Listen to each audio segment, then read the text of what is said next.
योग दर्शनम। ओम नमो वेंकटेशाय। बुद्धि प्रत्यय साधित पश्या तत्व प्रत्यय वारित दृश्या गोविंद गोविंद। दृश्यात्मभूतम दृशिमात्र रूपम दृश्येन विद्धं दृशिकार्यहीनम दृश्येन कार्यं प्रतिवेदनीयं दृश्येन हीनं कुरु दृष्टिरूपा అని మహాయోగేశ్వరేశ్వరుడైన శ్రీ వెంకటేశ్వర స్వామి వారిని భక్తిగా ప్రార్థించుకుంటూ పతంజలి మహర్షి గారు రచించిన యోగ సూత్రాల ఆధారంగా యోగ దర్శనాన్ని అధ్యయనం చేసే సత్కార్యక్రమాన్ని ఈ శుభ సాయంకాల వేళ మనం ప్రారంభించుకుందాము. ప్రారంభంలో ఆచార్యుల వారితో కలిసి ప్రార్థనా శ్లోకాలను చదువుకుందాము. ఈ కార్యక్రమానికి శుభారంభం చేసుకుందాము. ఓం నమో నారాయణాయ. శ్రీ గురు ప్రార్థనా. గురుర్బ్రహ్మా గురుర్విష్ణుః గురుర్దేవో మహేశ్వరః గురుః సాక్షాత్ పరం బ్రహ్మ తస్మై శ్రీ గురవే నమః. శ్రీనివాస ప్రార్థనా. భాస్వచ్చంద్ర సమేయదీయ నయనే భార్యా యదీయా రమా యస్మాద్విశ్వసురప్యభూద్యమికులం యధ్యానయుక్తం సదా నాథో యో జగతాం నగేంద్రదుహితుః నాథోపి యద్భక్తిమాన్ తాతో యో మదనస్య యో దురితః తం వెంకటేశం భజే. పతంజలి ప్రార్థనా. చిత్తస్య వృత్తిమనురుధ్య సుసాధనాభిః జీవః సమాధిమధిగచ్చతి యన్మతేన యోగాస్తథా వసుమితా అధియోగశాస్త్రం येनाश्रिता मम पतञ्जलये नमोऽस्मै. नमो हिरण्यगर्भादिभ्यः योगविद्यासम्प्रदायकर्तृभ्यः वंशर्षिभ्यः नमो महद्भ्यः नमो गुरुभ्यः. శ్రీ గురుభ్యో నమః. ఊళ్ళో పెద్ద మనిషిగా చలామణి అయ్యేవాడు, పెద్ద చదువుకున్నవాడు, ఉన్నవాడు, అన్నీ సవ్యంగా ఉన్నవాడు ఉన్నట్లుండి మారిపోయాడు. మారిపోయి కట్టుకున్న భార్యనే విడిచిపెట్టేశాడు. ఎవరితోనో ఉంటున్నాడు, ఎక్కడో ఉంటున్నాడు, ఎక్కడెక్కడో తిరుగుతున్నాడు. ఊరివారంతా కూడా వెలివేసే స్థాయిలో ఉన్నాడు ఒక మహానుభావుడు. ఊరివారంతా వెలివేసి దగ్గరగా ఊరి బయట ఉండమని ఆజ్ఞాపించే పరిస్థితి కూడా వచ్చేసింది. ఊరి బయట ఏదో కాలక్షేపం చేస్తున్నాడు.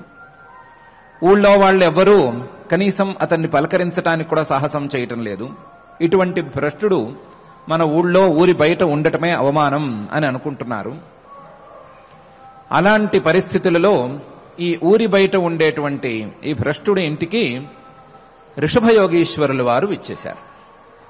విచ్చేసి వాళ్ళ ఇంట్లో ఆతిథ్యం స్వీకరించి వాళ్లతో చాలా చక్కగా మాట్లాడి వాళ్ళని ఆశీర్వదించి తన మానాన తాను వెళ్ళిపోయాడు.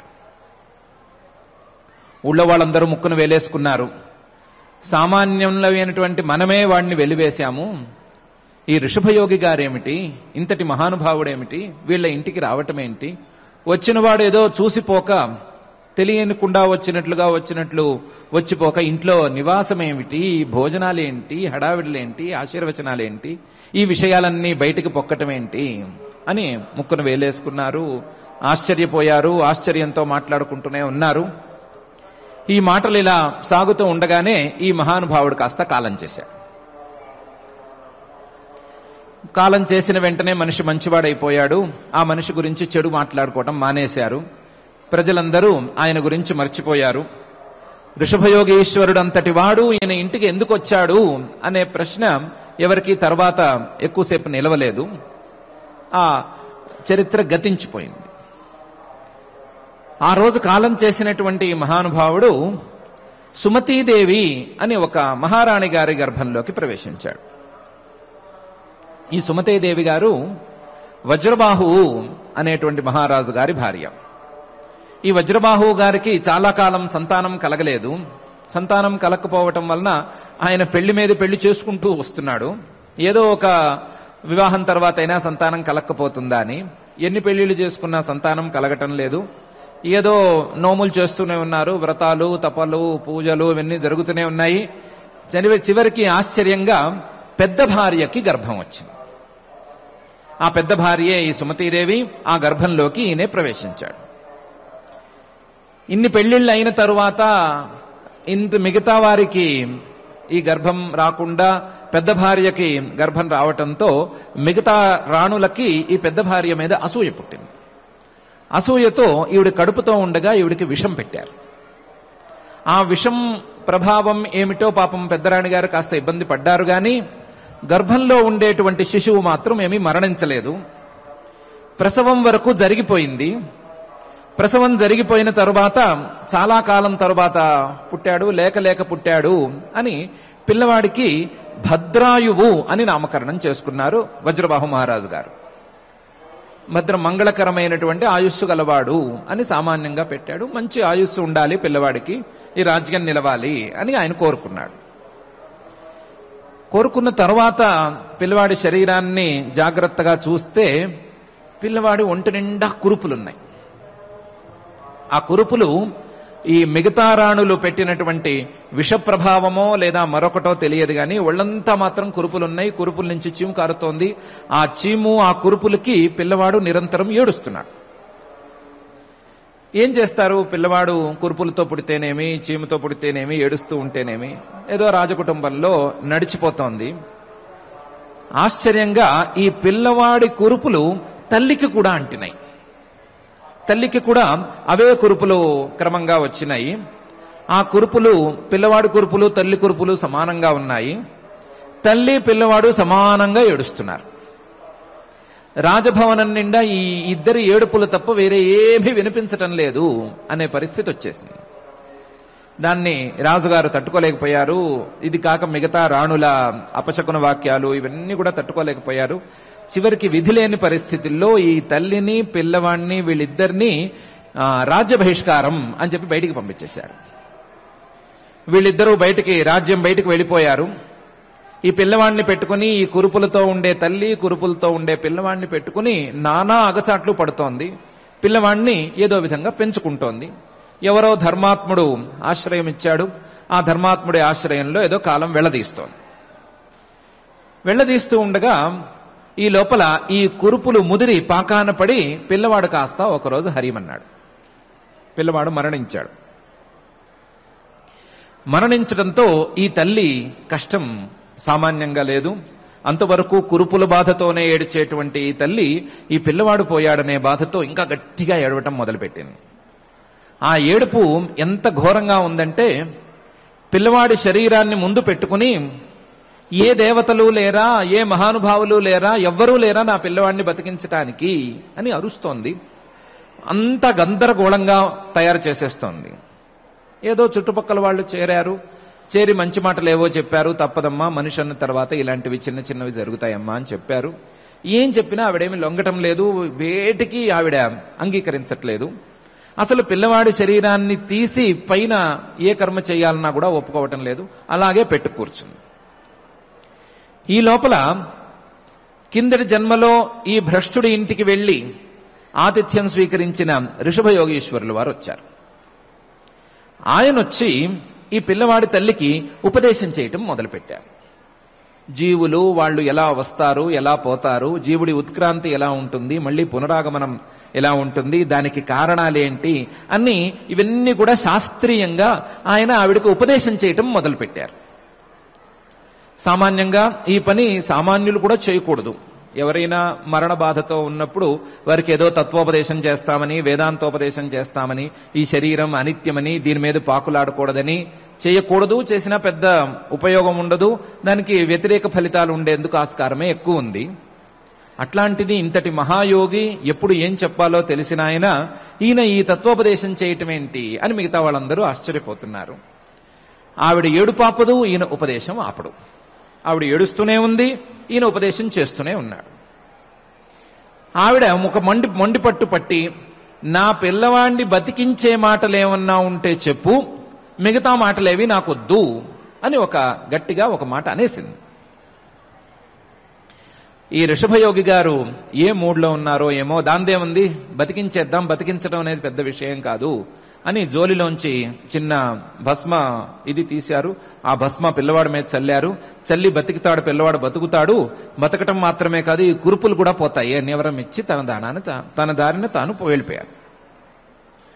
ఈ భద్రాయు మళ్ళీ భద్రాయువయ్యాడు, మళ్ళీ బతికాడు. బతికి ఈ తల్లితో ఇక్కడే పెరుగుతున్నాడు. తల్లి జాగ్రత్తగానే పెంచుతోంది. పిల్లవాడు కాస్త పెద్దవాడు అవుతూ ఉండగా పిల్లవాడికి కాస్త ఊహాశక్తి వచ్చిన తర్వాత మళ్ళీ ఒకరోజు ఈ వృషభయోగి గారే మళ్ళీ వచ్చారు. వచ్చి ఈ పిల్లవాడికి శివకవచం అనేటువంటి ఒక మహామంత్రాన్ని ఉపదేశం చేసి వెళ్ళిపోయారు.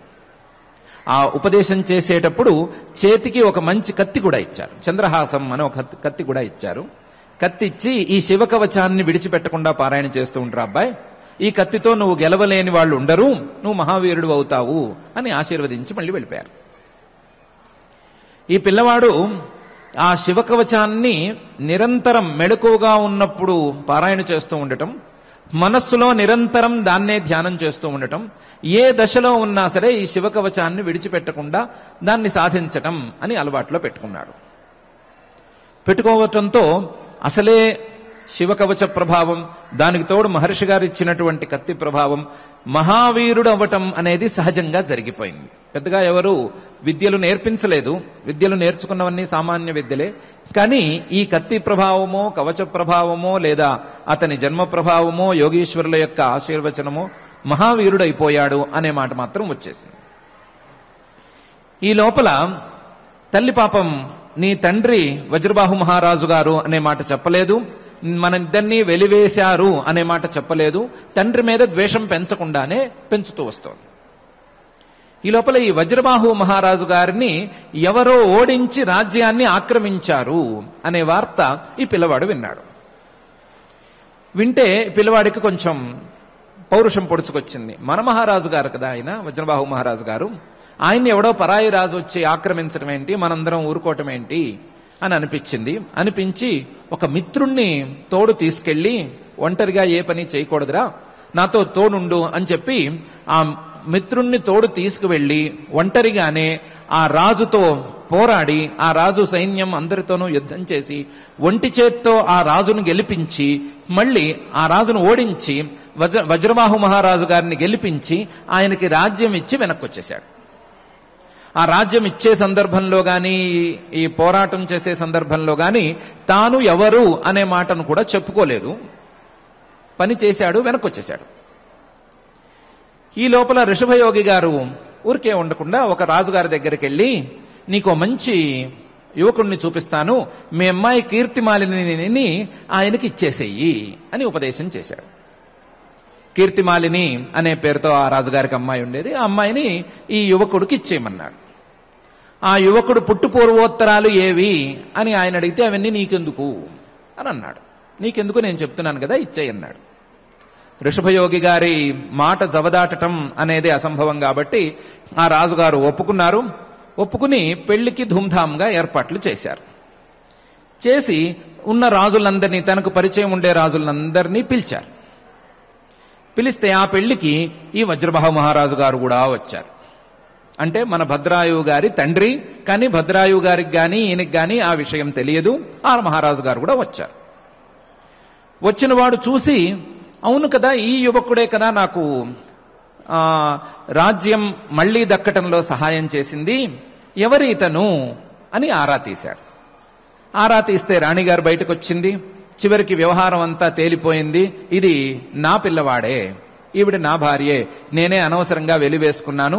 వెలివేసుకున్నవాడు ఇంత మహానుభావుడయ్యి తనకే తెలియకుండా, నాకు కూడా తెలియకుండా నాకు వచ్చి ఇంత సహాయం చేశాడు. ఇంత కులోద్దీపకుడైనటువంటి కుమారుణ్ణి అనవసరంగా విడిచిపెట్టుకున్నాను అని వ్యవహారం అంతా బయటపడిపోయింది. సరే, అప్పటికప్పుడు వ్యవహారం చాలా చక్కగా కూడా మారిపోయింది. ఇతని పుట్టుపూర్వోత్తరాలు ఏమిటి అనే ప్రశ్నకు సరి అయిన సమాధానం దొరికింది. వజ్రబాహు మహారాజు గారు అబ్బాయి అని తేలింది. పెళ్లి చక్కగా జరిగింది. కీర్తిమాలిని అలాగే సుభద్రాయువు గారు వీళ్ళిద్దరూ ఈసారి రాజ్యానికి చేరారు. రాజ్యానికి చేరితే రాజ్యానికి వచ్చిన వెంటనే వజ్రబాహు మహారాజు గారు అన్నారు, ఇంతవరకు నేనేదో రాజ్యం చేశాను, ఇంతటి మహావీరుడు, ఇంతటి ధర్మాత్ముడు, మంచివాడు నా కొడుకు ఉండగా నేనెందుకు ఇంకాను, నేను ఇంకా అడవులకు వెళ్ళిపోతాను, నా పనేదో నేను చూసుకుంటాను, రాజ్యం ఇతనిదే అని అన్నారు. రాజ్యం మన భద్రాయువు గారికి దక్కింది. భద్రాయువు గారు రాజ్యం తన చేతికి వచ్చిన దగ్గర నుంచి చాలా ధర్మాత్మకంగా రాజ్యాన్ని పరిపాలించారు. చాలా ధార్మికంగా ఉన్నాడు మనిషి, చాలా ధార్మికంగా ఉన్నాడు మనిషి. కేవలం ప్రజాపాలనే లక్ష్యంగా పనిచేస్తున్నాడు. తన శక్తియుక్తులన్నిటినీ కూడా కేవలం ప్రజాసేవకే వినియోగిస్తున్నాడు. ఆ స్థాయిలో ఉన్నాడు. ఎంతకాలం పాటు రాజ్యం చేశాడు అనేది ఎవరి అంచనాకి అందటం లేదు. చాలా కాలం పాటే రాజ్యం చేశాడు. ఒకరోజు ఆయన తోటలో, పార్కులో అటు ఇటు తిరుగుతున్నాడు. కాస్త ఈవినింగ్ వాక్ లాంటిది ఏదో చేస్తున్నాడు. చేస్తూ ఉండగా ఒక బ్రాహ్మణొచ్చాడు. బ్రాహ్మణొచ్చి, నా భార్యని ఒక పులి నోట కరుచుకుని పారిపోతోంది, నువ్వు రక్షించాలి అని అడిగాడు. విన్నప్పుడు కొంచెం భద్రాయువు లాంటి మహావీరులకి వెంటనే ఉత్సాహం కలుగుతుంది. కానీ మనలాంటి వాళ్ళకి, తాపిగా ఆలోచించే వాళ్ళకి, పులి అనేది నోట కరుచుకుని పారిపోతుంటే మనిషి తాపిగా రాజుగారి దాకా వచ్చి నా భార్యని పులి నోట కరుచుకుని పారిపోతోంది అని చెప్పేందుకు ఆస్కారం ఉంటుందా? అంత ల్యాగ్ వస్తుందా అని మనలాంటి వాళ్ళకి సందేహం కలుగుతుంది. కానీ ఆ రాజుగారికి కలగలేదు. ఎక్కడా ఎక్కడా ఎక్కడా అన్నాడు. వెంటనే ధనుర్బాణాలు తీసుకున్నాడు, పరిగెత్తాడు. మొత్తం మీద ఆ పులి కనిపించింది. కనిపించి నిజంగానే ఆ భార్యను లాక్కెళ్తున్నట్టుగా కూడా అగుపించింది. దాంతో బాణాలు తీశాడు. బాణాలు తీసి ఆ పులి మీద వేశాడు. వేస్తే చీపురు పుల్లలు పడ్డట్టు పడ్డాయి ఆ పులి మీద. 1-2 పులిని తాకినాయి, మిగతావి మధ్యలోనే పడిపోయినాయి. ఎందుకు జరిగింది అనేది రాజుగారికే తెలియటం లేదు. ఈ లోపల ఆ పులి కాస్త ఈ బ్రాహ్మణుడి భార్యను తీసుకుని అడవుల్లోకి వెళ్ళిపోయింది. ఇంకా చేయగలిగింది ఏం లేదు. అడవిలోకి వెళ్లిన పులిని పట్టుకోవటం ఎవరి వల్ల కాదు, అది అయ్యే పని కాదు. బాణాలు పులిని తగలటం లేదు అని తెలిసిపోయింది. బాణవేగానికే అందకుండా పారిపోతున్నటువంటి పులి మనిషి వేగాన్ని ఏమాత్రం లెక్క చేయదు అని కూడా తేలిపోయింది. ఇంకా ఆ భార్య దక్కదు అనే మాట వచ్చేసింది. ఈ వచ్చిన బ్రాహ్మడు ఈ భద్రాయువు గారిని నానా తిట్లు తిట్టాడు, ముక్క చివాట్లు పెట్టాడు. నువ్వు పెద్ద మహావీరుడు అన్నారు, అవన్నారు, ఇవన్నారు, నిన్ను నమ్ముకుని వచ్చాను, నీ బదులు ఇంకెవరో పక్క వాళ్ళని నమ్మితే బాగుండేది, అది ఇది నానా తిట్లు తిట్టాడు. ఈయన కొంచెం కూడా నొచ్చుకోకుండా, ఈయన తిట్లకి నొచ్చుకోకుండా, అయ్యా నన్ను క్షమించండి, మీరు నన్ను ఏదో అర్థించడానికి వచ్చారు, నేను ఆ పని చేయలేకపోయాను, నన్ను మన్నించండి, నా రాజ్యాన్ని దీనికి బదులుగా ఇచ్చేస్తాను, నన్ను నేను సరెండర్ చేసుకుంటాను అని కాళ్ళ మీద పడిపోయాడు. కాళ్ళ మీద పడి గట్టిగా కాళ్ళు పట్టుకుని, మీరు నన్ను ఏమీ అనద్దు, నన్ను ఇంకో రకంగా అనుకోవద్దు, నేను అశక్తుణ్ణి అనే సంగతి ఇప్పుడే తెలిసింది, ఎందుకు ఇలా అయింది అని అర్థం అవ్వటం లేదు అని వినయంగా మాట్లాడుతున్నాడు. ఈయన వినయంగా ఎంత మాట్లాడుతున్నాడో ఆయన అన్ని తిట్లు తిడుతున్నాడు. ఈ తిట్లు వినయ వాక్యాలు కాసేపు సాగినాయి. సాగగా సాగగా సాగగా ఆ బ్రాహ్మడు పైకి లెమ్మన్నాడు. ఈయన పైకి లెమ్మని నవ్వి, పులి లేదు, నా భార్య లేదు, పులి అంటే ఎవరో కాదు మృత్యువు, నా భార్య అంటే ఎవరో కాదు ఆయుస్సును, మానవుల యొక్క ఆయుస్సును మృత్యువు తీసుకెళ్లిపోతోంది, హడావిడి పడవలసిన అవసరం ఉంది అని తెలియచెప్పటానికి, అందులోనూ ప్రత్యేకించి నీకు ఈ విషయాన్ని తెలియచెప్పటానికి నేను ఈ నాటకం ఆడాను. నువ్వు ఈ విషయాన్ని గుర్తించి పైన ఏం చెయ్యాలో అది చెయ్యి అని అన్నాడు. అన్నవాడు ఆ బ్రాహ్మడు కనిపించలేదు. ఈయనకి తను ఏం చేయాలో అర్థమైంది. ఇంతకాలం చేస్తున్నది చేశాము, మన బాధ్యతలేవో అవి నిర్వర్తించుకున్నాము, అన్నీ బాగానే ఉన్నాయి. ఇక మీద జరగవలసింది ఏమిటి అంటే యోగ మార్గంలో ఉండాలి. ఈ మనస్సును మరింత పరిశుభ్రం చేసుకోవాలి, తత్వాన్ని తెలుసుకునేందుకు ప్రయత్నం చేసుకోవాలి. ఆయుస్సును వ్యర్థం చేసుకోకుండా ఏం తెలుసుకోవాలో అది తెలుసుకోవటానికి ప్రయత్నం చేయాలి. ఆయుస్సు గడిచిపోతోంది. ఆయుస్సును పులి ఒక మనిషి తలను నోట్లో పెట్టుకుని పారిపోతున్నట్లుగా ఈ మృత్యు అనేది లాక్కెళ్ళిపోతోంది. ఇలా లాక్కెళ్ళిపోతూ ఉండగా ఎంత జాగ్రత్తగా ఉండాలో అర్థం చేసుకోవాలి. తొందరగా మనం తెలుసుకోవలసినటువంటి తత్వాన్ని తెలుసుకోవాలి అని అనుకున్నాడు. అనుకున్నదే తడువు తన బాధ్యతలన్నీ పిల్లలకిచ్చేశాడు. రాజ్యాధికారాన్ని విడిచిపెట్టేసుకున్నాడు. ఉన్నవాడు ఉన్నట్లుగా అట్నించటే అడవుల్లోకి వెళ్ళిపోయి యోగాభ్యాసం చేసుకుని తాను పొందవలసిన ఫలితాన్నేదో పొందాడు. ఇది భద్రాయువు గారి యొక్క కథ. మనకు అందిన సమాచారం చూసుకుంటే భద్రాయువు గారి యొక్క 2 జన్మల కథ, భద్రాయువు గారి యొక్క 2వ జన్మలో part A, part B, part C అని 3 పార్ట్స్ తీసుకుంటే 3 పార్ట్స్కి సంబంధించినటువంటి కథ. పార్ట్ ఏలో ఆయన మొదటిసారి పోయినంత వరకు పార్ట్ ఏ వస్తుంది. బి ఏమో ఈ పులిని నోట కరుచుకుని పులి ఆ భార్యను, బ్రాహ్మడి భార్యను నోట కరుచుకుని వెళ్లిపోయేంత వరకు పార్ట్ బి వస్తుంది. పార్ట్ సి ఆ తర్వాత వస్తుంది. పోనీ ఈ 3 పార్ట్లు వెనకాల పార్ట్ మొత్తం కలుపుకుంటే 4 పార్ట్స్ తో ఉండేటువంటి ఈ భద్రాయువు గారి కథ 2 జన్మల 4 భాగాల కథ. ఈ కథ మనకు క్రియారూపంగా ఏ ఉపదేశాన్ని చేస్తోంది అనే అంశాన్ని మనం ఉపసంహార వాక్యాల్లో చూసుకుందాం. ఈ కథలో భద్రాయువు గారు ఒక భ్రష్టుడుగా ఉండి,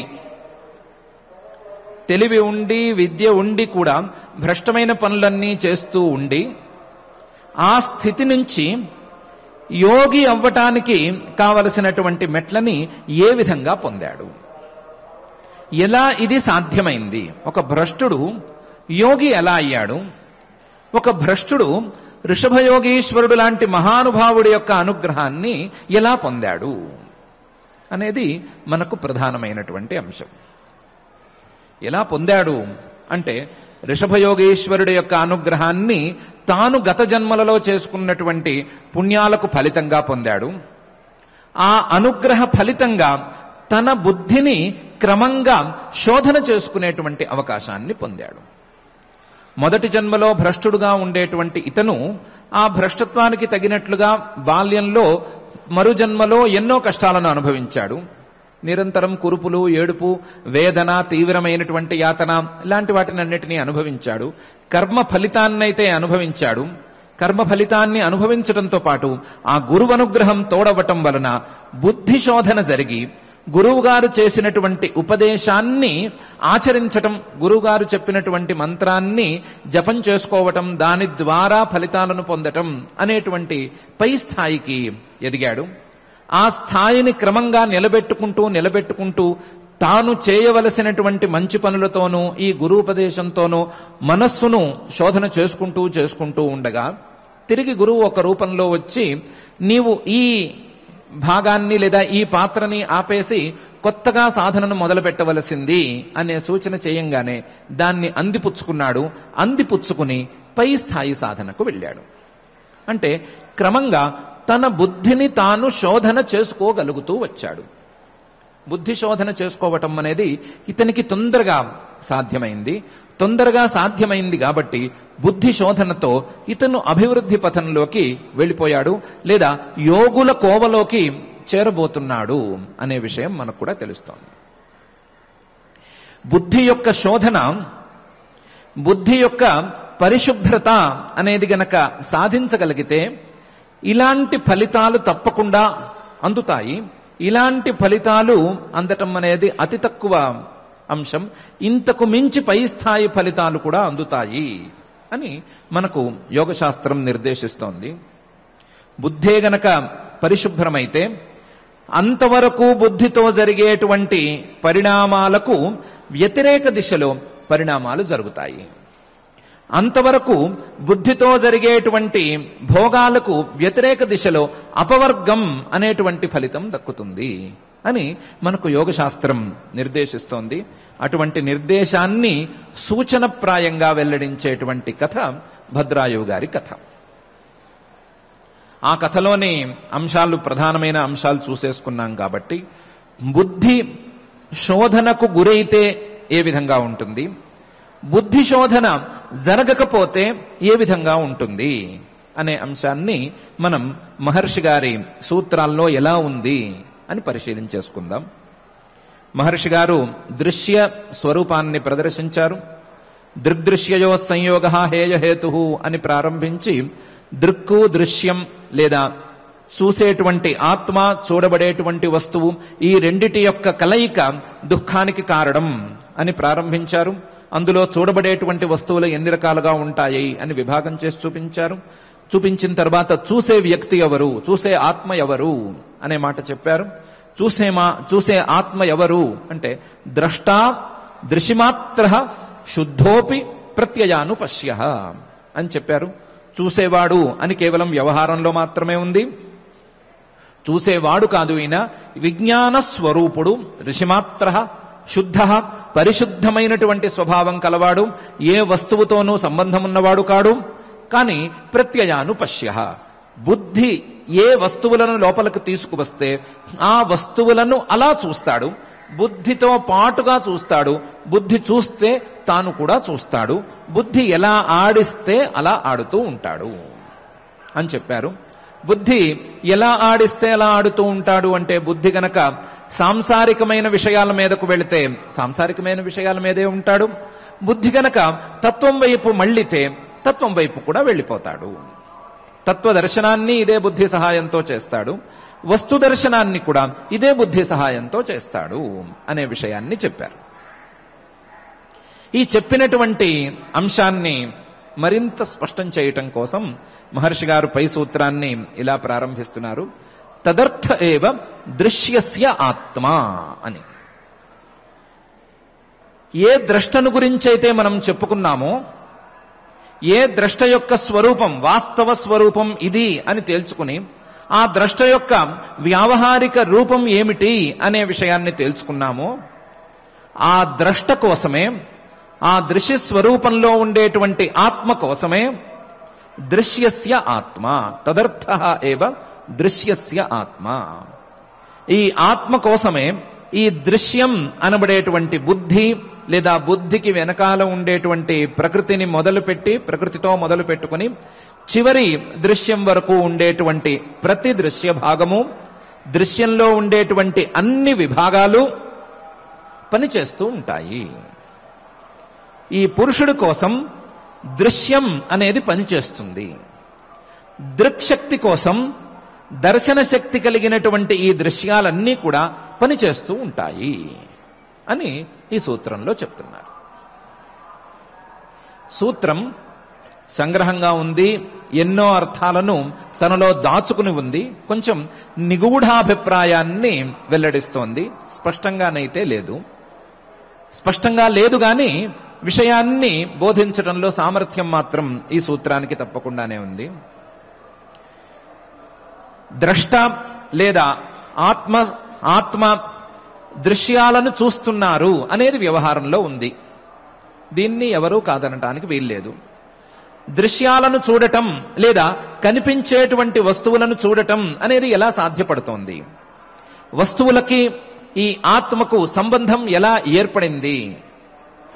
ఆత్మేమో శుద్ధ స్వరూపుడు, ఏ వస్తువుతోనూ సంబంధం ఉండేవాడు కాదు, ఏ వస్తువుతోనూ అంటుకోనివాడు అనే విషయం చెప్పుకుంటూనే ఉన్నాం. మళ్ళీ మళ్ళీ ఈ విషయాలను ప్రస్తావన చేసుకుంటూనే ఉన్నాం. కానీ అదే సమయంలో ఈ ఆత్మతోనే ఈ దృశ్యమైన వస్తువులన్నీ కలుస్తున్నాయి. దృశ్యమైన వస్తువులు లోపలికి వస్తున్నాయి. లోపలికి రావటం మాత్రమే కాకుండా వాటి యొక్క ప్రభావాలను కూడా చూపిస్తున్నాయి. ఒక దృశ్యమైన వస్తువు లోపలికి వచ్చి ఈ ఆత్మకు సుఖాన్ని కలిగిస్తోంది, మరొక దృశ్యమైన వస్తువు లోపలికి వచ్చి ఈ ఆత్మకు కష్టాన్ని కలిగిస్తోంది. అంటే సుఖ దుఃఖాలను కలిగిస్తున్నాయి, సుఖ దుఃఖాలను మార్చి మార్చి కలిగిస్తున్నాయి. ఒకదాని తర్వాత ఒకటి సుఖము దుఃఖము వస్తూనే ఉంది. దానికి కారణంగా ఈ దృశ్యమైన వస్తువు లోపలికి రావటం కూడా కనిపిస్తూనే ఉంది. ఈ దృశ్యమైన వస్తువు లోపలికి రావటానికి కారణం ఎవరై ఉండాలి, ఎవరు ఈ పని చేస్తున్నారు అని అన్వేషిస్తే ఈ బుద్ధి అనేది పనిచేస్తోంది అని అర్థమవుతోంది. ఈ బుద్ధి బయట ఉండేటువంటి దృశ్యాలతో సంబంధాన్ని కలిగి ఉంటోంది. సంబంధాన్ని కలిగి ఉండి ఆ దృశ్యాలను ఇంద్రియాల ద్వారా లోపలికి తెస్తోంది. ఇంద్రియాల ద్వారా లోపలికి తెచ్చి ఈ ఆత్మతో కలుపుతోంది. ఆత్మతో కలిపినప్పుడు ఆ దృశ్యం ద్వారా రావలసినటువంటి ప్రయోజనం అందుతోంది. ఆత్మతో మాత్రం ఎలా కలుపుతోంది? ఆత్మ శుద్ధ స్వరూపం అని అనుకున్నాం కదా. అంటే ఈ ఆత్మస్వరూపం తనకు తెలియకుండానే, ఎప్పుడైందో తెలియకుండానే ఈ బుద్ధితో కలగలిసిపోయింది. ఈ బుద్ధి కంటే తాను వేరు అనేటువంటి తత్వాన్ని ఆత్మస్వరూపం అర్థం చేసుకునే పరిస్థితిలో లేదు. కాబట్టి ఈ బుద్ధిని నేను అని ఆత్మ భావిస్తోంది. కాబట్టి ఈ నేనుగా వ్యవహరించబడేటువంటి ఈ బుద్ధి కాస్త బయటికెళ్ళి లోపలికి ఏమన్నా తీసుకొచ్చిన వాటిని ఈ ఆత్మస్వరూపం నేనే తెచ్చుకున్నాను, నేనే తింటున్నాను అని అనుకుంటోంది. ఇప్పుడే దీన్ని మనం పూర్తిగా బయటకి తెచ్చేయకూడదు. ఎందుకంటే సంయోగం అంటే ఏంటి అని పైన తేల్చుకోవాలి కాబట్టి అప్పుడు తేల్చుకుందాము. భ్రమల ద్వారా ఇలా జరుగుతోంది. బుద్ధిని నేనే అనే భ్రమ ఉంది కాబట్టి ఆ భ్రమ ద్వారా బుద్ధి ఏం తెస్తే దాన్ని నేను తెచ్చుకున్నాను అని అనుకుంటోంది. బుద్ధి ఏ రకమైనటువంటి సుఖాన్ని కలిగిస్తే ఆ సుఖం నాది అని అనుకుంటోంది. కష్టం కలిగిస్తే కష్టం నాది అని అనుకుంటోంది. ఈ పరిణామ క్రమం లేదా ఈ పరంపర నిరంతరాయంగా సాగుతూనే ఉంది. ఎందుకు సాగుతోంది అంటే తదర్థ ఏవ దృశ్యస్య ఆత్మ. ఈ పురుషుడు లేదా జీవుడు, ఈ జీవుడికి భోగాన్ని కలిగించటమే ఈ దృశ్యాల యొక్క ప్రయోజనం. ఏ దృశ్యమైనా, ఏ చూడబడే వస్తువైనా, ఏ అనుభవించవలసినటువంటి వస్తువైనా దానికి ప్రయోజనం ఏమిటి అంటే ఆ వస్తువు ద్వారా పురుషుడికి ఏదో ఒక సుఖాన్నో కష్టాన్నో కలిగించటమే. ఒక సుఖమో దుఃఖమో లేదా రెండిటినీ కలిపి భోగం అని అనుకుంటే భోగాన్ని కలిగించటమే, ఈ పురుషుడికి భోగాన్ని కలిగించటమే చూడబడేటువంటి వస్తువుల యొక్క ప్రయోజనం, అనుభవించవలసినటువంటి వస్తువుల యొక్క ప్రయోజనం. వస్తువులు పుడుతున్నాయి, నాశనమైపోతున్నాయి, పెరుగుతున్నాయి, తరుగుతున్నాయి, ఎన్ని రకాలుగా మారుతున్నాయి. ఆ మార్పులన్నిటికీ ప్రయోజనం ఏమిటి అంటే ఈ పురుషుడు యొక్క భోగం మాత్రమే. కేవలం వస్తువుల యొక్క ప్రయోజనం మాత్రమే కాదు, వస్తువులకు డైరెక్ట్ లింక్ ఉండేటువంటి ఇంద్రియాల యొక్క ప్రయోజనం కూడా ఇదే. ఇంద్రియాలు కూడా పురుషుడి యొక్క భోగాన్ని గాని లేదా పురుషుడి యొక్క సుఖాన్ని గాని దుఃఖాన్ని గాని కలిగించటమే ప్రయోజనంగా పెట్టుకున్నాయి. వస్తువుల్ని లోపలికి తీసుకురావడానికి సహాయపడటం ద్వారా సుఖ దుఃఖాలను కలిగిస్తాయి. ఈ ఇంద్రియాలు మాత్రమే కాదు, ఇంద్రియాలను నియంత్రించేటువంటి మనస్సు లేదా బుద్ధి కూడా ఇందుకోసమే పుట్టినాయి. ఈ బుద్ధి కూడా వస్తువులను లోపలికి తీసుకొచ్చి పురుషుడికి సుఖాన్నో దుఃఖాన్నో కలిగించడం అనే భోగాన్నే ప్రయోజనంగా పెట్టుకున్నాయి. ఇటు బుద్ధి కావచ్చు, ఇంద్రియాలు కావచ్చు, విషయాలు కావచ్చు, ఏవైనా సరే ఈ మూడు కేవలం పురుషుడికి భోగాన్ని కలిగించటం కోసమే పనిచేస్తున్నాయి. నిరంతరం పనిచేస్తున్నాయి. బుద్ధి నిరంతరం పనిచేస్తోంది, ఇంద్రియాలు సాధ్యమైనంత వరకు పనిచేస్తున్నాయి, విషయాలు కూడా వాటి మానాన అవి ఉంటూ పనిచేసుకుంటున్నాయి. ఈ బుద్ధి, ఇంద్రియాలు, అలాగే విషయాలు ఇవన్నీ కలిసి ఒక సమూహంగా ఏర్పడి నిరంతరం ఈ పురుషుడికి భోగాన్ని ఇవ్వటం అనే దాన్ని పనిగా పెట్టుకున్నాయి. తదర్థ ఏవ దృశ్యస్య ఆత్మ. పురుషుడికి ప్రయోజనం కలిగించటమే దృశ్యము యొక్క స్వరూపం, దృశ్యము యొక్క ఫలితం. ఇందులో పాపం ఈ వస్తువుల తాలూకు ప్రయోజనాన్ని ఏ వస్తువు అనుభవించదు, ఇంద్రియాల తాలూకు ప్రయోజనాన్ని ఏ ఇంద్రియము అనుభవించదు, అలాగే బుద్ధి ప్రయోజనాన్ని బుద్ధి అనుభవించదు. లేదా ఇంద్రియాల ప్రయోజనాన్ని వస్తువులు అనుభవించవు, వస్తువుల ప్రయోజనాన్ని ఇంద్రియాలు అనుభవించవు. వస్తువులు ఉండటం ద్వారా కలిగేటువంటి లాభాలను ఇంద్రియాలు పొందవు, ఇంద్రియాలు ఉండటం ద్వారా కలిగే లాభాన్ని బుద్ధి పొందదు, బుద్ధి ద్వారా ఈ రెండు లాభాన్ని పొందవు. ఈ మూడిట్లో ఒకదానికి ఒకతో ఏ లాభమూ లేదు. కానీ ఒకదానికొకటి కలిసి పాపం పురుషుడి యొక్క లాభం కోసం పనిచేస్తున్నాయి. పురుషుడు ఈ లాభాన్ని పొందుదాము అనుకుంటున్నంత వరకు ఈ లాభం కోసం ఈ మూడు కలగలిసి పనిచేస్తూనే ఉన్నాయి, నిరంతరం పనిచేస్తూనే ఉన్నాయి, పని చేయటం ఆపటం లేదు. ఎందుకంటే తదర్థ ఏవ దృశ్యస్య ఆత్మ, పురుషుడికి భోగాన్ని కలిగించటమే ఈ దృశ్యం యొక్క లక్ష్యం, ఈ దృశ్యం యొక్క స్వరూపం. కానీ ఎప్పుడైతే పురుషుడు తనకు ఈ భోగం అక్కర్లేదనుకుంటాడో, ఎప్పుడైతే వైరాగ్యం అనేటువంటి చిన్నపాటి భావన పురుషుడి మనసులో అంకురిస్తుందో, ఆ అంకురించినటువంటి భావన నిలబెట్టుకోవాలి అనేటువంటి అభిప్రాయం పురుషుల్లో కలుగుతుందో, అప్పుడు ఈ భోగానికి వ్యతిరేక దిశలో పాపం ఈ మూడు పనిచేస్తాయి. బుద్ధి పనిచేస్తుంది, అలాగే ఇంద్రియాలు పనిచేస్తాయి, విషయాలు కూడా పనిచేస్తాయి. ఎందుకంటే పురుషుడు ఏ లాభం కావాలి అనుకుంటే ఆ లాభాన్ని ఇవ్వటమే వీటి కర్తవ్యం. కాబట్టి పురుషుడు నాకు ఇప్పుడు భోగం అక్కర్లేదు, నాకు భోగం వద్దు, ఈ భోగం కంటే పై స్థాయి ఫలితం కావాలి అని అనుకుంటే ఆ పై స్థాయి ఫలితాన్ని ఇవ్వటానికి సిద్ధంగా ఉండి దీనికి తగ్గ ఏర్పాట్లు కూడా చేస్తూ ఉంటాయి. ఇదే బుద్ధి, ఇదే ఇంద్రియాలు, ఇవే విషయాలు, ఇవి మళ్ళీ కలుస్తాయి. కలిసి కొత్త రీతిలో తమను తాము ఆవిష్కరించుకుంటాయి. కొత్త రీతిలో ఆవిష్కరించుకుని పురుషుడికి భోగం కంటే విరుద్ధంగా లేదా భోగం కంటే వ్యతిరేక దిశలో ఉండేటువంటి అపవర్గాన్ని ప్రసాదిస్తాయి. అంతవరకు ఎక్స్పీరియన్సెస్ లేదా బాండేజ్లో ఉండేటువంటి పురుషుడు ఈ పరిణామం ఏర్పడిన తరువాత ఒక విముక్తిని పొందుతాడు లేదా రిలీజ్ అవుతాడు.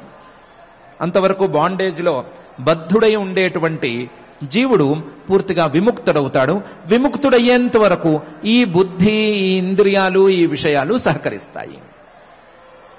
ఎందుకు అంటే తదర్థ ఏవ దృశ్యస్య ఆత్మ, తదర్థ ఏవ ఆ పురుషుడు యొక్క ప్రయోజనం ఏమిటి అని చూసుకోవటానికి తగ్గట్లుగా, చూసుకున్న దానికి తగ్గట్లుగా ఆ పురుషుడికి ఇష్టం ఉన్నట్లుగా అపవర్గం కోసం ప్రయత్నం చేయటం అనేది బుద్ధి యొక్క కర్తవ్యం.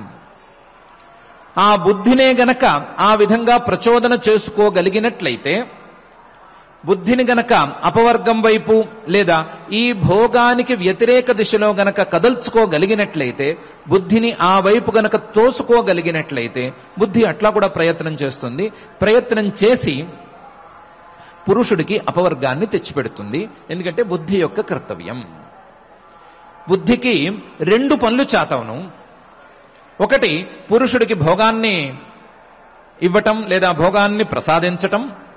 రెండు ఆ భోగానికి వ్యతిరేక దిశలో అపవర్గాన్ని ఇచ్చేందుకు సహాయపడటం.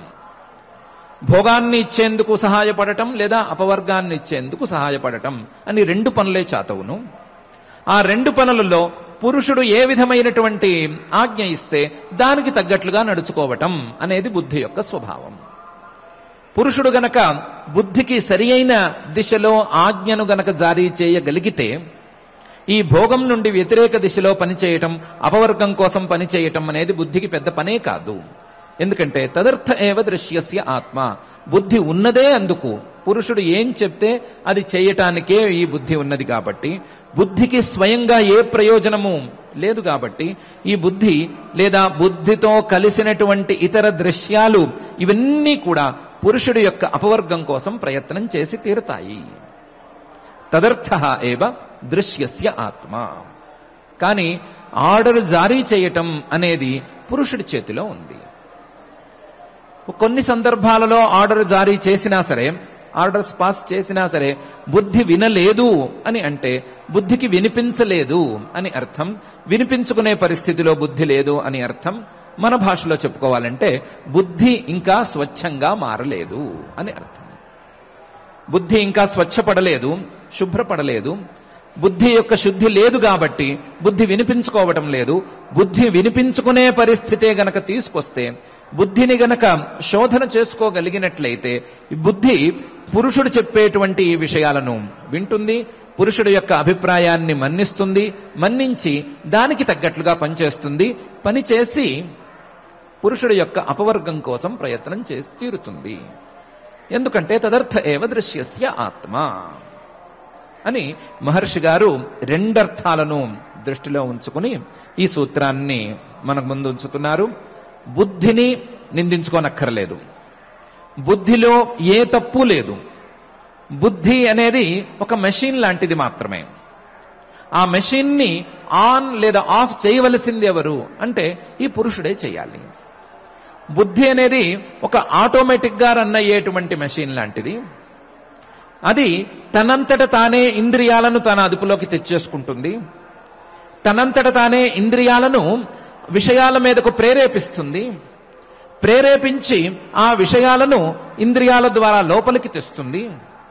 లోపలికి తెచ్చి తనతో కలగలిసి ఉండేటువంటి ఈ జీవుడికి సమర్పించుకుంటుంది.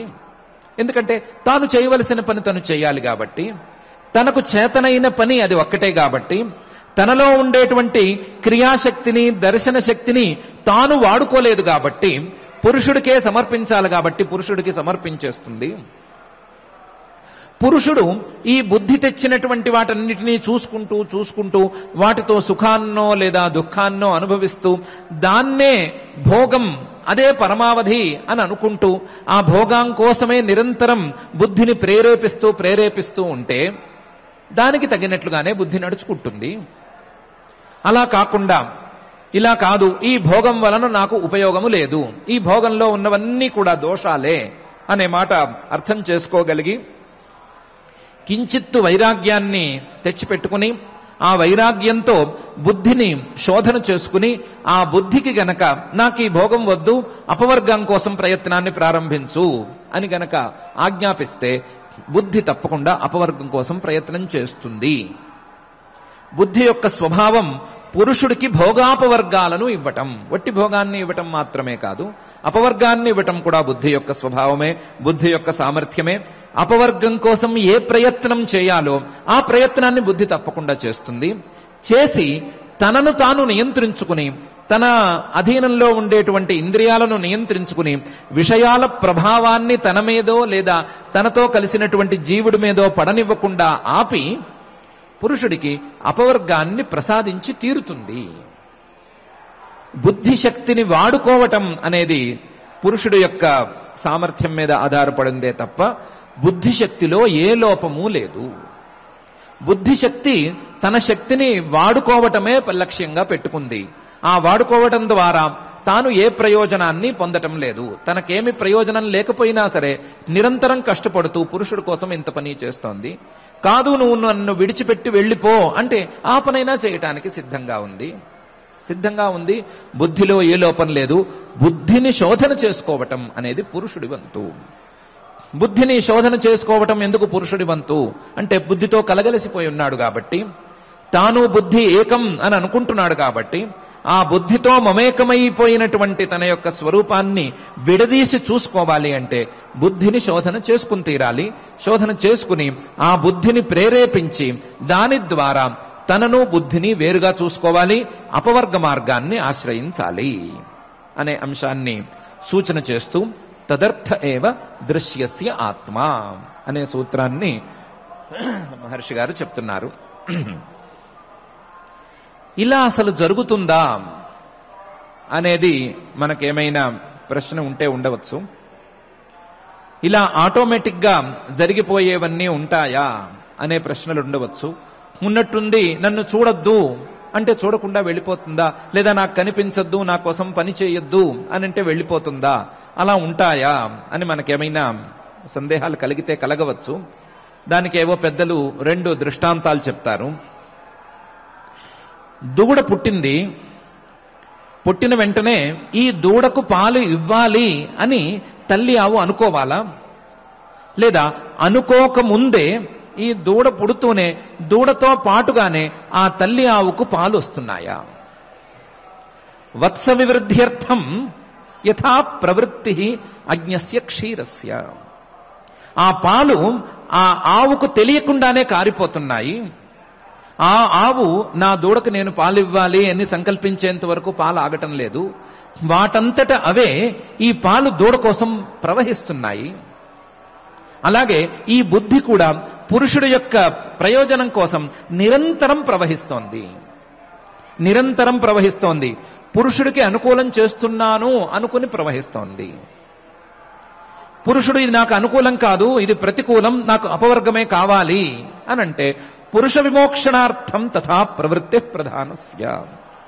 పురుషుణ్ణి ఈ కష్టాల నుండి గట్టెక్కించటానికి కూడా ఈ బుద్ధే మళ్ళీ తనంతట తాను ప్రయత్నాన్ని ప్రారంభిస్తుంది. ప్రయత్నాన్ని ప్రారంభించి ఆ ప్రయత్నాన్ని సఫలం చేసి పురుషుడికి విమోక్షణాన్ని కూడా ప్రసాదిస్తుంది. దృష్టాంతంలో పాల వరకు గనక తీసుకున్నట్లయితే పాలు ఎలాగైతే సహజంగా ప్రవహిస్తాయో దూడ కోసం, అలాగే పురుషుడి కోసం సహజంగా ఈ బుద్ధి ప్రసరిస్తుంది. పురుషుడి భోగం కోసం ప్రవహిస్తుంది, పురుషుడి యొక్క మోక్షం కోసం కూడా అదే స్థాయిలో ప్రయత్నిస్తుంది. నన్ను విడిచి వెళ్ళిపో, నువ్వు నన్ను చూడవద్దు, లేదా నాకు ఇలాంటి ఫలితాలను ఇవ్వవద్దు అన్న తర్వాత కూడా ఏమాత్రం ఫెయిల్ అవ్వదు. ఎందుకంటే దానికి ఫీలింగ్సే లేవు, ఆటోమేటెడ్ మెషిన్ లాంటిది అది. కాబట్టి అది వెంటనే వెళ్ళిపోతుంది. చెప్పటం ఒక్కటే తరువాయి తప్ప వేరే ఏమీ బాకీలు లేవు. చెప్పాలి, సరిగ్గా చెప్పగలగాలి, అంతేను. ప్రకృతే సుకుమారతరం నకించిదస్తీతి మే మతిర్భవతి యా దృష్టాస్మీతి పునర్దర్శనం నోపైతి. ప్రకృతి లేదా ప్రకృతి ద్వారా వచ్చినటువంటి బుద్ధి చాలా సుకుమారమైనది.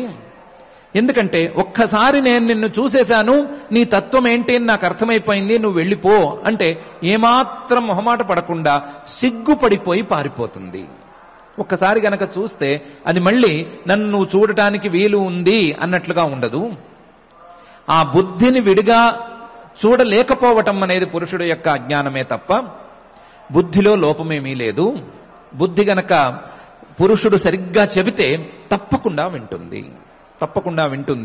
ఆ తప్పకుండా వినటానికి కావలసినటువంటి ప్రాసెస్ ని మాత్రం సరిగ్గా చేసుకోవాలి. బుద్ధి శోధన అనేది జరగాలి. జరిగి దాని ప్రకారం గనక, దాని ప్రొసీజర్ ప్రకారం గనక నడుచుకుంటే ఈ బుద్ధి పురుషుడి మాట తప్పకుండా వింటుంది అనటానికి ఎన్నెన్నో ఉదాహరణలు పెద్దలు చెప్పారు. వాటన్నిటినీ దృష్టిలో ఉంచుకున్నా సరే తదర్థ ఏవ దృశ్యస్య ఆత్మ అనే మహర్షి గారి సూత్రం సరళంగానే అర్థమైపోతుంది. మహర్షి గారి యొక్క నిగూఢమైన తాత్పర్యం ఏమిటి అనే విషయం బయటకు వస్తుంది. ఏతావత మనకు తేలింది ఏంటి అంటే బుద్ధి అనేది ఏమి పెద్దగా విలన్ అయితే కాదు. ఇందులో విలన్లు హీరోలు అంటూ వేరే ఎవరూ లేరు. ఎప్పుడు జరిగిందో ఏమి జరిగిందో తెలియదు. ఈ బుద్ధి పురుషుడు వీళ్ళిద్దరూ కలిసిపోయారు. ఇది జరిగిన మాట వాస్తవం. ఈ బుద్ధి పురుషుడు తమను తాను ఒకరికొకరితో కలిసిపోయారు. కలిసిపోవటం వలన బుద్ధి స్వభావాన్ని పురుషుడు తన స్వభావం అని అనుకుంటున్నాడు. పురుషుడు యొక్క చైతన్య శక్తిని బుద్ధి తన శక్తిగా భావిస్తోంది. పురుషుల్లో ఉండేటువంటి చైతన్య శక్తి లేదా బుద్ధిలో ఉండేటువంటి దర్శన శక్తి, ఈ రెండు ఒకరికొకరు వినిమయం చేసేసుకున్నారు, ఒకరికొకరు పనిచేసుకున్నారు అనటమా మేమిద్దరం ఒకరమే అనుకుని మా ఇద్దరిలోనూ మాలో ఈ శక్తి ఉన్నాయని ఇద్దరు అనుకుంటున్నారా అనే విషయం తేలట్లేదు. కానీ బుద్ధి నిరంతరం పనిచేయటం పనిగా పెట్టుకుని ఆ పనిలో ఇంద్రియాల ద్వారా బయటకు వెళ్లి విషయాలను లోపలికి తెచ్చి పురుషుడికి భోగాన్ని తెచ్చిపెట్టడం అనేది ఒక కర్తవ్యంగా పెట్టుకుంది. ఈ ప్రాసెస్లో పాపం ఏ లాభము బుద్ధికి లేదు. బుద్ధికి దీని వలన వచ్చేటువంటి సుఖ దుఃఖాలు ఏవీ లేవు. సుఖ దుఃఖాలు రెండు పురుషుడికి మాత్రమే ఉన్నాయి. ఈ సుఖ దుఃఖాలను పురుషుడు అనుభవిస్తూ నేను అనుభవిస్తున్నాను అని అనుకుంటున్నాడు. ఈ అనుభవం అనేది భ్రమ లేదా నిజమా అనే సంగతి వేరనుకుంటే, ఈ అనుభవం ద్వారా లాభం లేదు అనేది మాత్రం వాస్తవం. ఈ లాభం లేని అనుభవాన్ని విడిచిపెట్టుకోవాలి అని అనుకుంటే, లాభం లేని ఈ అనుభవంతో నాకు సంబంధం పూర్తిగా పోవాలి అని అనుకుంటే దానికి తగినట్లుగా బుద్ధికి ఆజ్ఞలు జారీ చేయాలి. ఆజ్ఞలు జారీ చేయటం అంటే ఏమీ లేదు, బుద్ధిని మొదలు శోధన చేసుకోవాలి. శోధన చేసి వైరాగ్యంతో నింపాలి. వైరాగ్యం తర్వాత సాధనతో నింపాలి. ఇలా గనక నింపుకుంటూ పోయినట్లయితే ఆ బుద్ధి పురుషుడికి తత్వజ్ఞానాన్ని కూడా కలిగిస్తుంది. తత్వజ్ఞానాన్ని కలిగించి తన నుండి పురుషుడిని వేరు చేసేస్తుంది. తన నుండి వేరు చేయటానికి వీలుగా తనే సహకరిస్తుంది. ఇందులో బుద్ధిలో ఉండేటువంటి లోపము లేదు, బుద్ధికి ఒరిగేది కూడా ఏం లేదు. ఎప్పుడైతే పురుషుడు చూసేశాడు బుద్ధి దానంతటా అదే అక్కడి నుంచి తొలగిపోతుంది, తప్పించుకుంటుంది. బుద్ధితో సంబంధం పురుషుడికి వదిలిపెట్టిపోతుంది. ఇలా జరగటం అనేది బుద్ధి యొక్క స్వభావం. ఇలా జరగటం అనేది ఈ ఆత్మకు బుద్ధికి ఉండేటువంటి సంబంధం యొక్క ప్రభావం అనే అంశాన్ని తదర్థ ఏవ దృశ్యస్య ఆత్మ అనేటువంటి అంశంలో మహర్షి గారు మనకు చూపిస్తున్నారు. ఇప్పుడు మనం ఉపసంహారంలో ఉపక్రమంలో చెప్పుకున్నటువంటి కథలో ఉండే విశేషాలేమిటి, ఇప్పుడు సూత్రంలో ఉండేటువంటి అంశాలేమిటి, ఈ రెండిటిని మనం ఎలా సమన్వయం చేసుకోవాలి అనే అంశాలను చూసుకుందాం. ఉపక్రమం కథలో ఆయనకు అదృష్టమో దురదృష్టమో 2 జన్మలలో 4 పార్ట్స్ కనిపించినాయి, 4 భాగాలు విడివిడిగా కనిపించినాయి. అందులో ఒకటైతే జన్మమారి జన్మ, రెండోదైతే మరణించిన తర్వాత పునర్జన్మ, మూడోదైతే జ్ఞాన దృష్టితో పునర్జన్మ. ఈ పార్ట్స్ లో ఆయన ఏం చేసుకున్నాడు, ఏం జరిగింది అనే దాన్ని మనం పెద్దగా గమనించలేదు, కానీ తన బుద్ధిని తాను శోధన చేసుకోగలిగాడు. ఒకటి, గత జన్మలో చేసినటువంటి తప్పుల తాలూకు ఫలితాలను అనుభవించేసేశాడు. అనుభవించడంతో పాటు గురువనుగ్రహాన్ని పొందగలిగాడు. గురువనుగ్రహాన్ని పొందటంతో పాటు పునర్జన్మను పొందగలిగాడు. పునర్జన్మను పొందిన తర్వాత గురూపదేశాన్ని పాటిస్తూ గురువుగారు చెప్పిన విధానంలో ఉన్నాడు. నిష్కామంగా కర్మలు చేయటం అనేది అభ్యాసం చేసుకున్నాడు. నిష్కామ కర్మలను అభ్యాసం చేసుకోవటం ద్వారా మనస్సును, బుద్ధిని శోధన చేసుకుంటున్నాడు. శోధన చేసుకోగా బుద్ధి మాట వినే పరిస్థితి రాగా ఆ సమయంలో గురూపదేశాన్ని సరిగ్గా అర్థం చేసుకున్నాడు.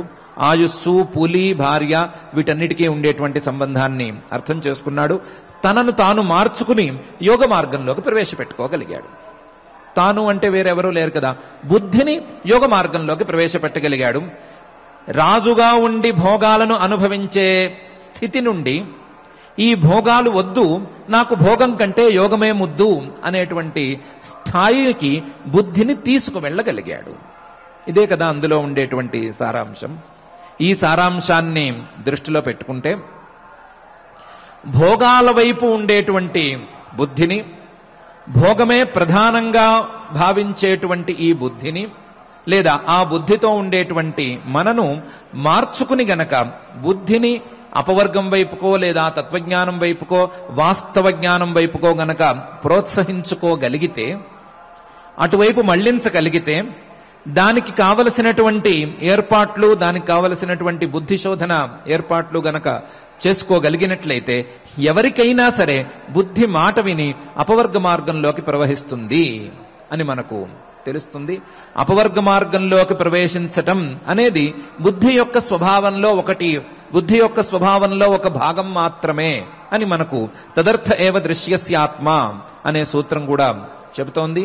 ఈ 2 అంశాలని గనక సమన్వయం చేసుకుని మనం చూసుకోగలిగితే మన బుద్ధిని సత్కర్మలతో శోధన చేసుకుని, మహర్షి గారి భాషలో చెప్పుకోవాలి అంటే ఈశ్వర ప్రణిధానంతో వచ్చేటువంటి తపస్వాధ్యాయ ఈశ్వర ప్రణిధానాలు అనేటువంటి క్రియాయోగంతో బుద్ధిని శుద్ధం చేసుకుని, ఆ శుద్ధమైన బుద్ధిని తత్వజ్ఞాన మార్గంలోకి గనక పయనింపజేసినట్లయితే ఈ ఫలితం మనకు తప్పకుండా అందుతుంది అనే విషయం వ్యక్తమవుతోంది.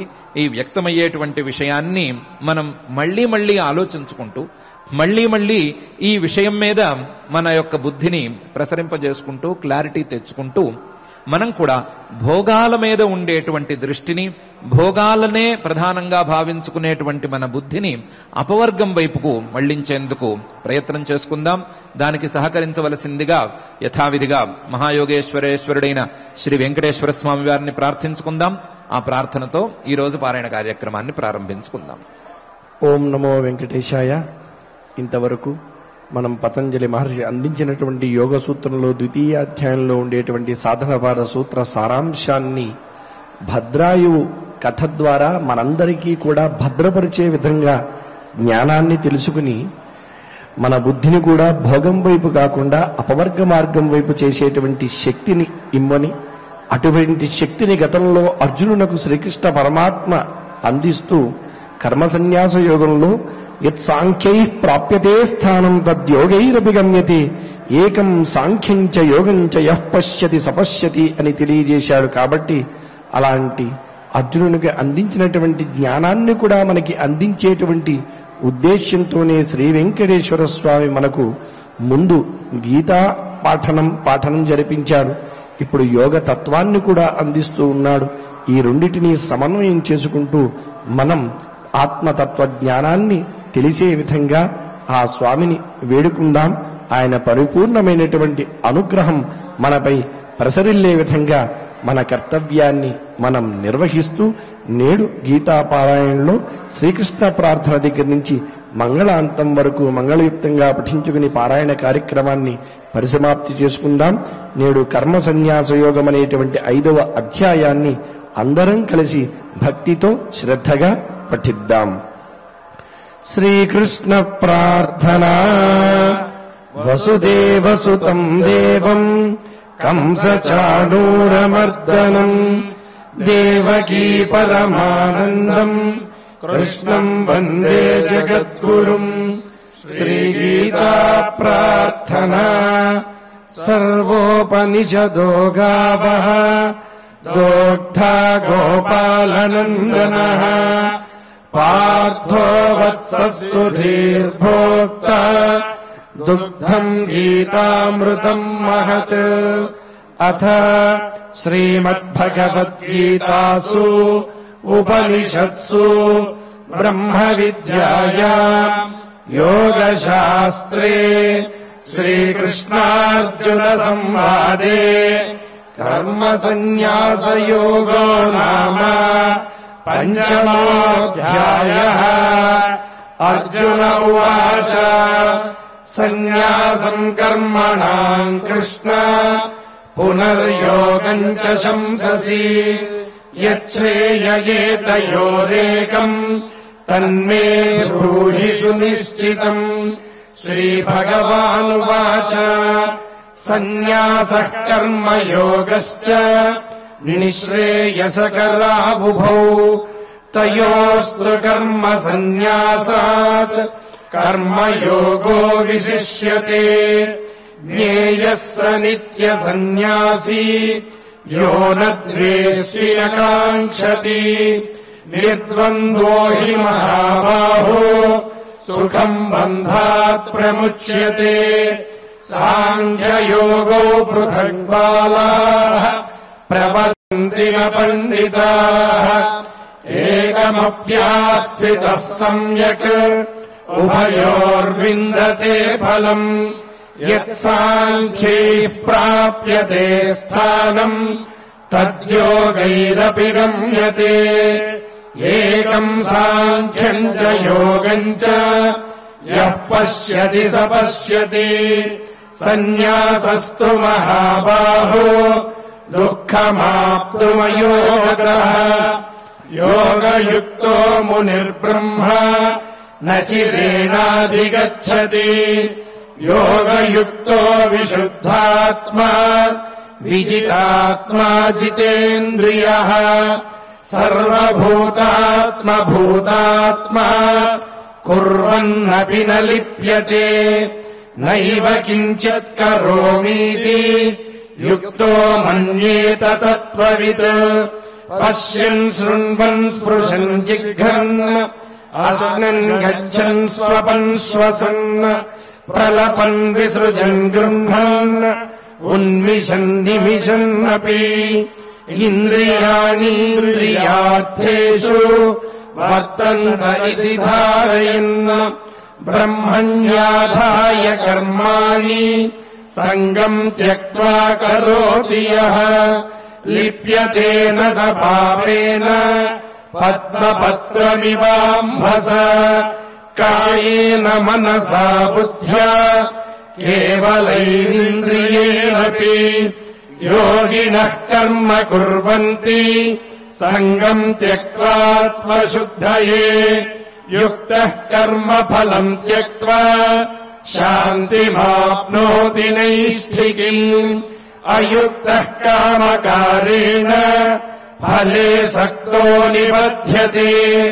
సర్వకర్మాణి మనసా सन्न्यस्यास्ते सुखम् वशी नवद्वारे पुरे देहि नैव कुर्वन्न कारयन् न कर्तृत्वम् न कर्माणि लोकस्य सृजति प्रभुः न कर्मफलसंयोगम् स्वभावस्तु प्रवर्तते नादत्ते कस्यचित् पापम् न चैव सुकृतम् विभुः आज्ञानेनावृतम् ज्ञानम् तेन मुह्यन्ति जन्तवः ज्ञानेन तु तदज्ञानम् येषाम् नाशितमात्मनः तेषामादित्यवज्ञानम् प्रकाशयति तत्परम् तद्बुद्धयस्तदात्मानः तन्निष्ठास्तत्परायणाः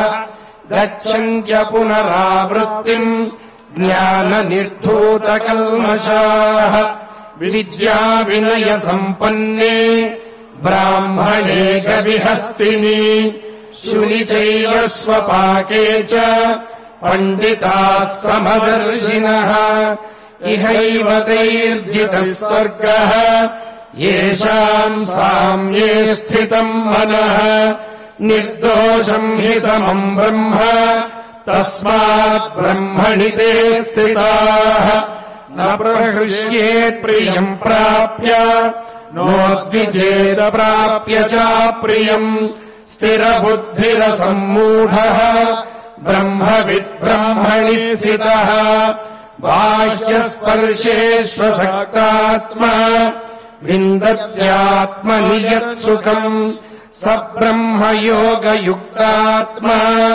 सुखमक्षयमश्नुते ये हि संस्पर्शजा भोगाः दुःखयोनय एव ते आद्यन्तवन्तः कौन्तेय न तेषु रमते बुधः शक्नोति हैव यः सोढुम् प्राक्शरीरविमोक्षणात् कामक्रोधोद्भवम् वेगम् स युक्तः स सुखी नरः योऽन्तः सुकोऽन्तरारामः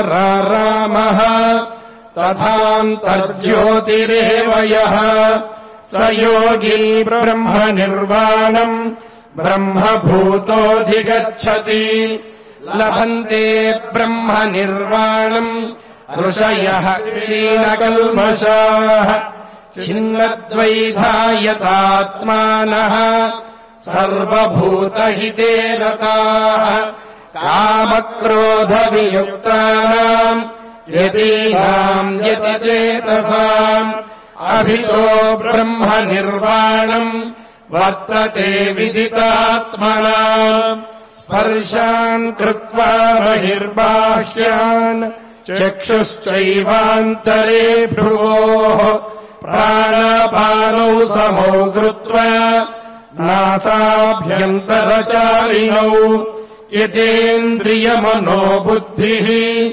मुनिर्मोक्षपरायणः विगतेच्छाभयक्रोधः यः सदा मुक्त एव सः भोक्तारम् यज्ञतपसाम् सर्वलोकमहेश्वरम् सुहृदम् सर्वभूतानाम् ज्ञात्वा माम् शान्तिमृच्छति इति श्रीमद्भगवद्गीतासु उपनिषत्सु ब्रह्मविद्यायाम् योगशास्त्रे श्रीकृष्णार्जुनसंवादे कर्मसन्न्यासयोगो नाम पञ्चमोऽध्यायः यत्र योगेश्वरः कृष्णः यत्र पार्थो धनुर्धरः तत्र श्रीर्विजयो भूतिः ध्रुवा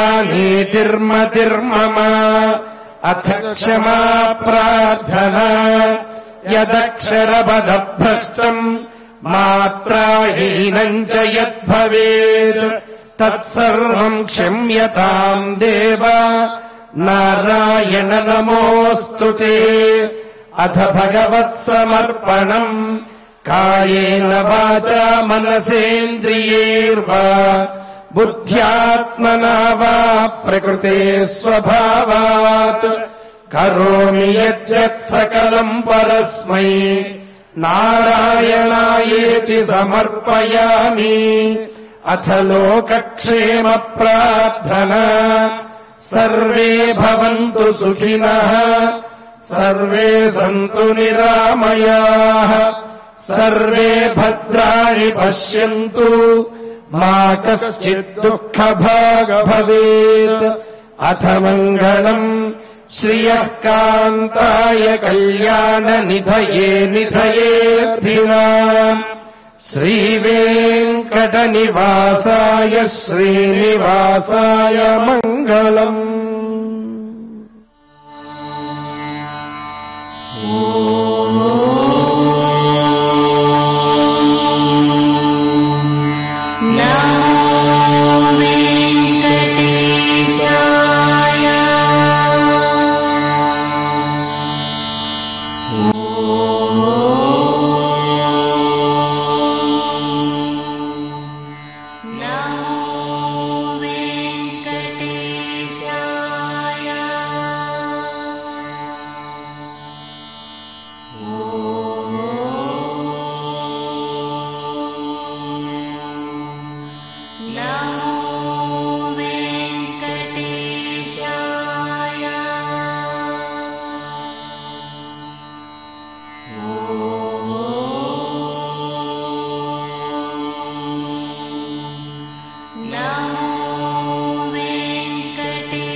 Oh